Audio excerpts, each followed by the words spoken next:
રહ્યા છો AB48 news. નજર કરીએ આજના મુખ્ય સમાચારો પર।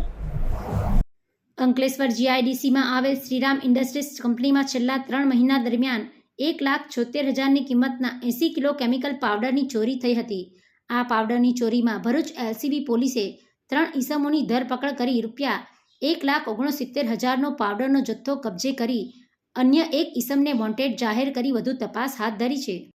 અંકલેશ્વર જીઆઈડીસીમાં ખ્વાજા ચોકડી નજીક આવેલ શ્રીરામ ઇન્ડસ્ટ્રીઝ કંપનીમાંથી તસ્કરો ₹1,76,000ની કિંમતના 80 કિલો કેમિકલ પાવડરની ચોરી કરી ફરાર થઈ જતા જીઆઈડીસી પોલીસ મથકમાં પોલીસ ફરિયાદ નોંધાઈ હતી, જેની તપાસ ભરૂચ એલસીબી પોલીસે શરૂ કરી હતી। દરમિયાન એલસીબી પોલીસને પેટ્રોલિંગ દરમિયાન મળેલી માહિતીના આધારે ઉત્તર પ્રદેશના અને હાલ ગડખોલની ગોકુલધામ સોસાયટીમાં રહેતા અર્જુન યાદવ અને મૂળ ઝારખંડનો અને હાલ અંકલેશ્વર ખાતે રહેતો બાદલ યાદવ તેમજ રણજીત કુંવરની ધરપકડ કરી હતી।